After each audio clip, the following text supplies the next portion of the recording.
Suman TV ప్రేక్షకులకి స్వాగతం, సుస్వాగతం. వాగర్థావివ సంపృక్తౌ వాగర్థ ప్రతిపత్తయే జగతః పితరౌ వందే పార్వతీ పరమేశ్వరౌ. ఆదిత్యాయ చ సోమాయ మంగళాయ బుధాయ చ గురుశుక్ర శనిభ్యశ్చ రాహవే కేతవే నమః. శృంగేరి జగద్గురు పీఠాధిపతులకి, కంచి పీఠాధిపతులకి నమస్కారములు తెలియజేసుకుంటూ కార్యక్రమాన్ని ప్రారంభిద్దాం.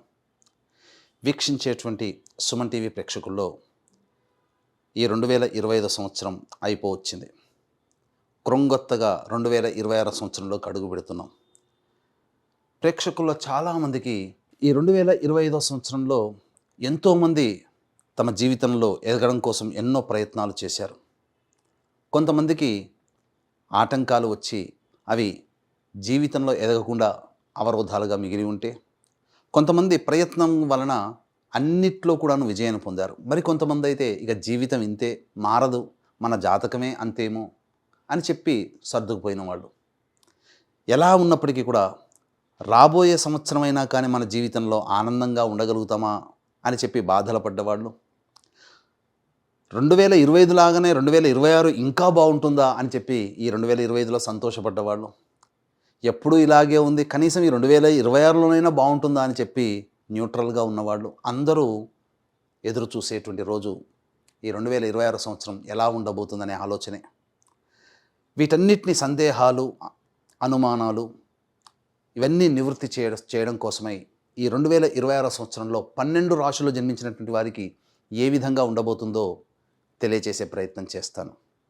అయితే చాలామందికి ఒక సందేహం రావచ్చు, రాశి ఫలాలు అంటే ఉగాది టు ఉగాది కదా, మరి ఈ కొత్త పద్ధతి ఏంటి?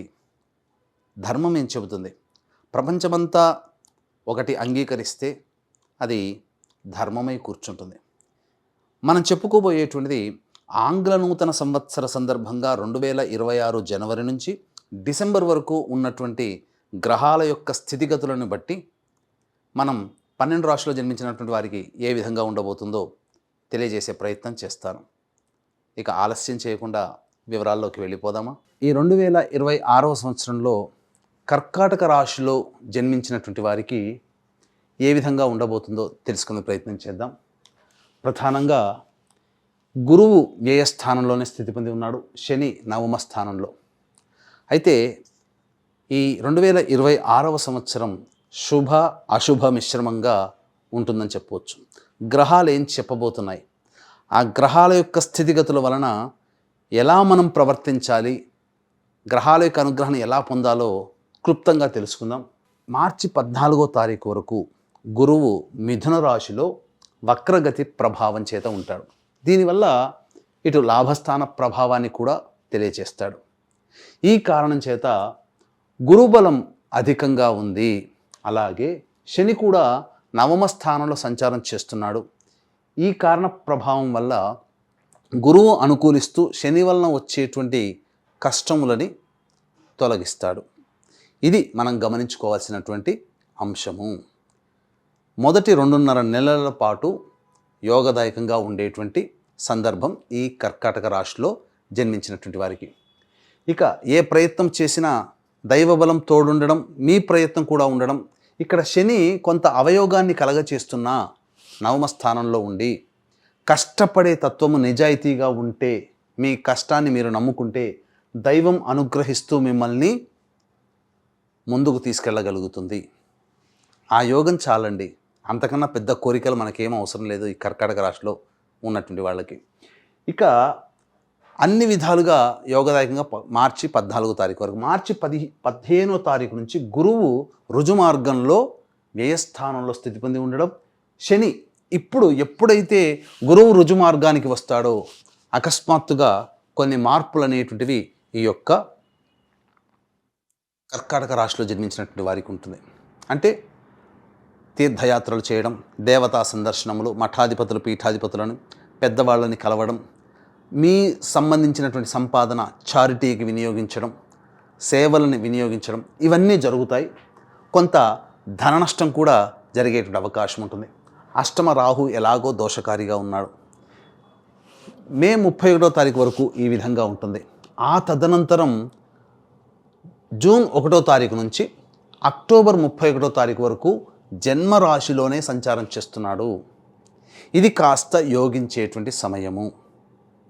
ప్రధానంగా ఈ సమయంలోనే జూన్ 1 నుంచి అక్టోబర్ 31 తారీఖు వరకు ఓవర్ వెయిట్ అయ్యేటువంటి అవకాశం ఉంటుంది. జాగ్రత్త పడండి. ఇక ఇదే సమయంలో ఒక నెల అటు ఇటుగా జూలై 26 నుంచి శని వక్రగతిన స్థితి పొంది ఉండడం. గతించినటువంటి ఎప్పుడో మనం చెప్పుకున్నాం కర్కాటక రాశి వారికి అష్టమ శని ప్రభావం అని బాధలు పడ్డారు కదా. ఇదే ఈ యొక్క శని వక్రగతి ప్రారంభమైతే డిసెంబర్ 10వ తారీఖు వరకు, అంటే August, September, October, November, December 10వ తారీఖు వరకు ఈ శని వక్రగతి ఉండడం అష్టమ ప్రభావాన్ని సూచిస్తుంది. అష్టమ శని ప్రభావం ఉంటుంది. అదే సమయంలో గురువు కూడా జన్మరాశిలో ఉంటాడు. ఈ సమయంలో మీ ఆరోగ్యం పట్ల శ్రద్ధ వహించాలి.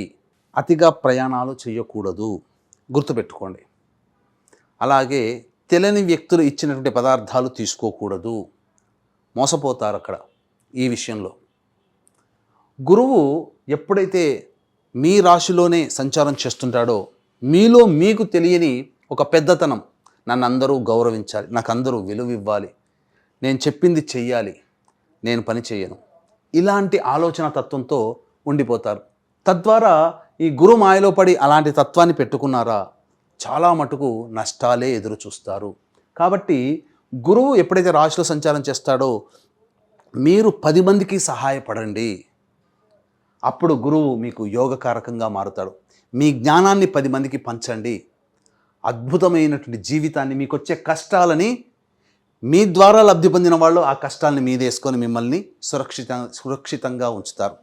అష్టమ శని ప్రభావము ఎప్పుడైతే శని వక్రగతిలో ఉంటాడో అష్టమ శని ప్రభావాన్ని కూడా తోడై ఉంటుంది. ఈ కారణం చేత కొంత ఇబ్బందులు. ద్వితీయ కేతు ఎలాగో పర్వాలేదు, కొంతవరకు సాధారణమైనటువంటి దుష్ప్రభావాలు ఉంటాయి. ఈ సమయమే కీలకం. అక్టోబర్ 31 వరకు, జూన్ 1 నుంచి అక్టోబర్ 31 వరకు ఇది గమనించండి. ఇక తదనంతరం నవంబర్, డిసెంబర్ నెల కాలంలో ప్రధానంగా డిసెంబర్ 10వ తారీఖు కూడా వక్రత్యాగం చేస్తాడు శని.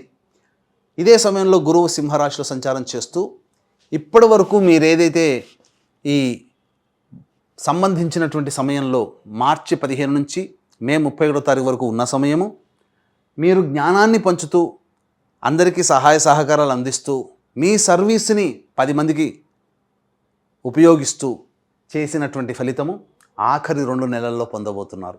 గురువు ఈ సింహరాశిలో సంచారం చేస్తున్నటువంటి కారణం చేత ఇది మీకు యోగకాలంగా చెప్పవచ్చు. తర్వాత చెప్పొచ్చు ఏమిటంటే ఈ కర్కాటక రాశిలో జన్మించినటువంటి వారికి శుభ అశుభ మిశ్రమ ఫలితాలు ఉంటాయి. ఇక విద్యార్థులకి మార్చి 15వ తారీఖు వరకు కూడా మంచి సమయమే. బాగా కష్టపడండి, శని అనుకూలంగా లేడు, బాగా కష్టపడండి. అలాగే మార్చి 15 నుంచి మే 31వ తారీఖు వరకు కూడా ఇది కూడా బాగా కష్టపడే తత్వాన్ని అలవర్చుకోగలిగితే అప్పుడు ఈ జూన్ 1వ తారీఖు నుంచి అక్టోబర్ 31వ తారీఖు వరకు ఉన్న సమయం ఏదైతే ఉంటుందో ఆ సమయము మీకు సంపూర్ణముగా యోగిస్తుంది. ఉన్నత విద్య కోసం విదేశీయానానికి అనుకూలంగా ఉండేటువంటి సమయం, అన్ని విధాలుగా బాగుంటుందని చెప్పొచ్చు విద్యార్థులకి. కాబట్టి మొదటి 5 నెలలు బాగా కష్టపడే ప్రయత్నం చేయండి. దైవానుగ్రహాన్ని పొందే ప్రయత్నం చేస్తూ కష్టపడండి. తప్పకుండా మీ స్థాయికి తగ్గకుండా మీరు అనుకున్న రీతిలో మీరు ఉండగలుగుతారు. పోటీ పరీక్షల్లో విజయాన్ని పొందగలుగుతారు. ఇక ఉద్యోగ విషయంకి వచ్చేసేసరికి మనం ముందు తెలుసుకునే ప్రయత్నం చేద్దాం. ఇక వివాహము, ఈ కర్కాటక రాశిలో జన్మించినటువంటి వారికి ఎప్పుడు కష్టాలేనా అనే ఆలోచన కూడా ఉంటుంది. వివాహ సంబంధంగా కనుక చూసుకున్నట్లయితే మొదటి 2.5 నెలల్లో మీరు వివాహ ప్రయత్నాల్లో ముందడుగు వేస్తారు. తద్వారా ఒకంటి వారయ్యేటువంటి అవకాశం ఉంటుంది. ఇక జూన్ 1వ తారీఖు నుంచి అక్టోబర్ 31వ తారీఖు వరకు ఉన్నటువంటి కాలము వివాహానికి కూడా నిశ్చయమయ్యేటువంటి అవకాశము. అలాగే మిగిలిన 2 నెలలు అంటే మధ్యలో ఉన్నటువంటి మార్చి 15 నుంచి మే 31వ తారీఖు ఉన్నటువంటి కాలం అనుకూలంగా కాదు. మిగతా సమయం అంతా కూడాను అవివాహితులకి వివాహం అయ్యేటువంటి సమయమే. ఇక ఈ యొక్క కర్కాటక రాశిలో జన్మించినటువంటి వారికి దాంపత్యం ఎలా ఉండబోతుంది? చిన్నపాటి సమస్యలు వస్తాయి, కానీ పట్టించుకోకండి. అన్ని విధాలుగా యోగదాయకంగా ఉంటుంది. అయితే మొదటి 2.5 నెలలు జనవరి, ఫిబ్రవరి, మార్చి 14వ తారీఖు వరకు ఇతరుల జోక్యాన్ని మీరు కలగ చేసుకోకండి. ఇతరులు మీ దంపతుల మధ్య విషయాల్లో చర్చలకి తావివ్వకండి. ఇతరుల గురించి మీరు పట్టించుకోకండి.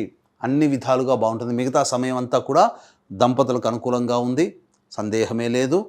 అలాగే బంధుత్వాలు, బాంధవ్యాలు, విడిపోయినటువంటి దంపతులు, ప్రేమికులు, స్నేహితులు వీళ్ళందరూ కూడాను తిరిగి కలుసుకునే అవకాశం ఈ యొక్క కర్కాటక రాశిలో జన్మించినటువంటి వారికి గోచరమవుతుంది. అది కూడా జూన్ 1వ తారీఖు నుంచి అక్టోబర్ 31వ తారీఖు లోపల మంచి సమయం అని చెప్పవచ్చు. ఇక సంతానము, ఈ యొక్క కర్కాటక రాశిలో జన్మించినటువంటి వారికి సంతానవంతులయ్యే అవకాశము గోచరమవుతుంది. అన్ని విధాలుగా అదృష్ట యోగకరమైనటువంటి సంతానము దైవానుగ్రహంతో పొందుతారు, అందులో సందేహం లేదు. కన్సీవ్ అవ్వడం కానీ, డెలివరీ అవ్వడం కానీ ఈ యొక్క జూన్ నుంచి అక్టోబర్ నెలల మధ్యకాలంలో ఉంటుంది. విదేశీ యానానికి ఇంతకుముందు చెప్పుకున్నట్టుగా మొదటి 5 నెలలు బాగా కష్టపడగలిగితే ఈ సంబంధించినటువంటి సమయంలో, తర్వాత సమయంలో మీరు విదేశీ యానానికి అనుకూలంగా ఉండబోతుంది. ఇక రాజకీయ రంగంలో ఉన్నటువంటి వారికి ప్రధానంగా ఈ సంవత్సరం అంత అచ్చిబాటు కాదు. కాబట్టి ప్రజాదరణ పొందడం కోసం ఎక్కువగా ఖర్చులే అవుతాయి తప్ప ఫలితమని ఉండదు. ఫలితం ఆశించకుండా ఏ ప్రయత్నమైనా చేయండి, ఖర్చు పెట్టండి. కానీ సమయం మాత్రం ఇప్పుడు పదవిని ఆశించడానికి అనుకూలముగా లేదు అనే విషయాన్ని గమనించుకోవాలి. ఇక వ్యాపార రంగంలో ఉన్నటువంటి వాళ్ళు ప్రధానంగా మీరు ఉన్న వ్యాపారాన్ని విస్తరించడం కాకుండా కొత్త వ్యాపారం ప్రారంభించకుండా మీరు ప్రయత్నం చేయండి. ఆఖరి 2 నెలలు మీకు అద్భుతమైనటువంటి ధనయోగం గోచరమవుతుంది.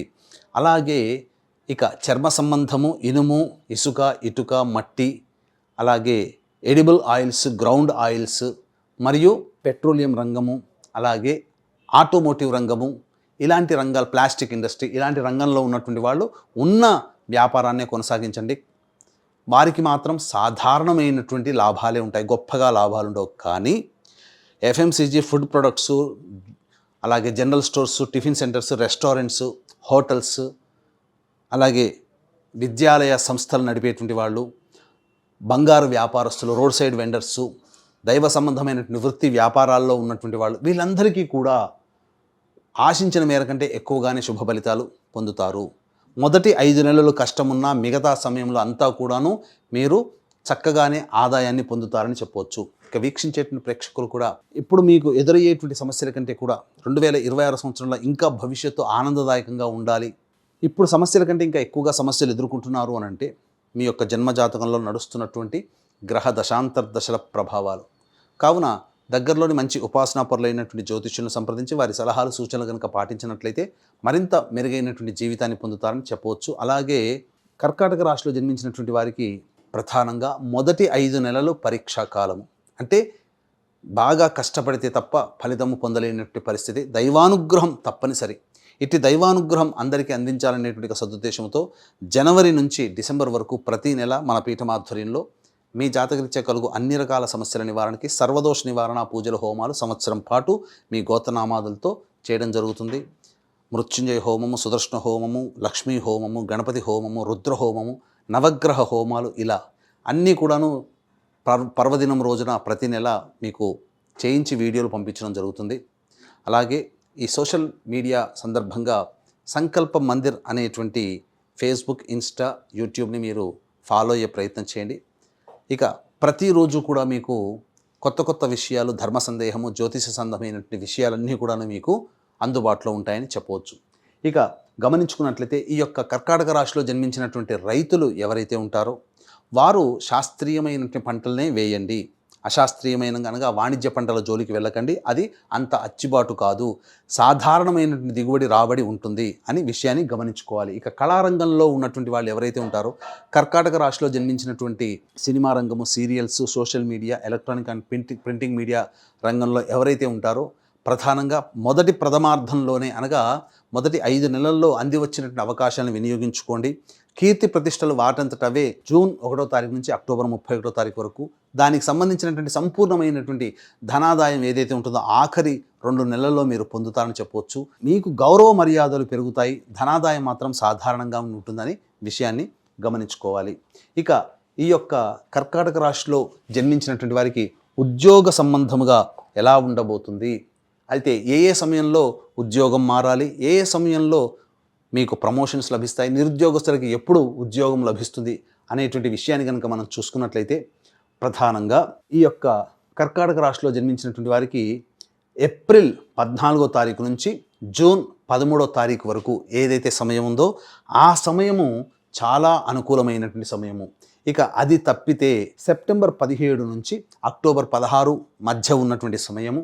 అలాగే ఈ కర్కాటక రాశిలో డిసెంబర్లో ఆఖరి 15 రోజులు ఇవి సాధారణంగా అనుకూలంగా ఉండేటువంటి సమయం. ఈ సమయంలో ఉద్యోగ ప్రయత్నాల్లో మీకు ఖచ్చితంగా నిరుద్యోగస్తులకు ఉద్యోగం లభిస్తుంది.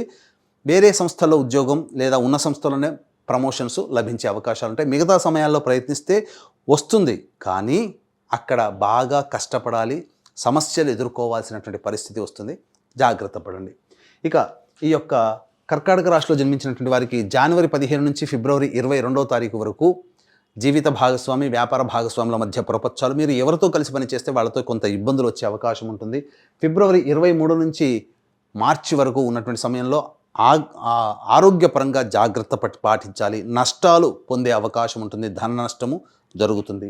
ఇక ఏప్రిల్ మాసంలో ఈ కర్కాటక రాశిలో జన్మించినటువంటి వారు ప్రభుత్వపరమైనటువంటి పన్నులు కట్టాల్సినటువంటి పరిస్థితి, అలాగే న్యాయ సంబంధమైనటువంటి విషయాల్లో మీకు కొంత ఇబ్బందులు ఎదురయ్యేటువంటి అవకాశం గోచరమవుతుంది. ఇక మే నుంచి జూన్ 19వ తారీఖు వరకు ఈ కర్కాటక రాశిలో జన్మించినటువంటి వారికి చికాకులు ఎక్కువగా ఉంటాయి, కోపం ఎక్కువగా ఉంటుంది, అన్ని విధాలుగా అసహనానికి గురయ్యే అవకాశం, ఉద్యోగ సంబంధంగా కాస్త జాగ్రత్తలు పాటించాల్సినటువంటిది. ఇక జూన్ 20వ తారీఖు నుంచి ఆగస్టు 1వ తారీఖు వరకు ఇది అన్ని విధాలుగా అనుకూలంగా ఉండేటువంటి సమయం. చేసే ప్రయత్నంలో దైవానుగ్రహంతో అన్ని విధాలుగా విజయాన్ని పొందుతారు.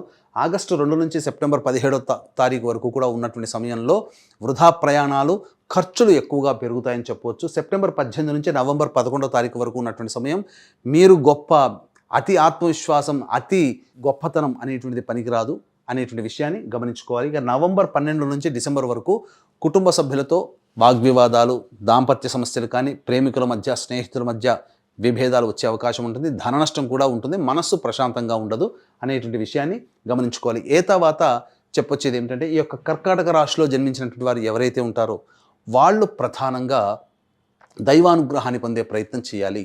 ఇట్టి దైవానుగ్రహం కోసం ప్రతిరోజు కూడా దత్తాష్టకం, అలాగే సుబ్రహ్మణ్య భుజంగ స్తోత్ర పారాయణం అనేటువంటిది రోజుకి 3 సార్లు పఠించండి. వీలు కుదిరినప్పుడల్లా అమ్మవారి దేవాలయానికి ప్రదోష కాలంలో వెళ్ళి అమ్మవారికి మీ యొక్క సమస్యని విన్నవించుకొని కుంకుమ పూజ జరిపించుకోండి. ఇక సమస్యలు తీరలేదు, ఇంకా ఉధృతమవుతున్నాయంటే మీకు అవకాశం ఉంటే మన పీఠం ఆధ్వర్యంలో సంవత్సరం పాటు ప్రతి నెల జరిగేటువంటి సర్వదోష నివారణ పూజల హోమాల్లో మీ గోత్రనామాదులు నమోదు చేసుకోవచ్చు. విన్నారు కదా ఈ కర్కాటక రాశిలో జన్మించినటువంటి వారికి ఎటువంటి ఫలితాలు ఉంటాయో. కాబట్టి అన్నిటినీ బేరీజు వేసుకొని చక్కగా ఆ ఫలితాలని మీరు ఆస్వాదించుతారని అనుకుంటూ, సర్వం శ్రీ ఉమామహేశ్వర పరబ్రహ్మార్పణమస్తు.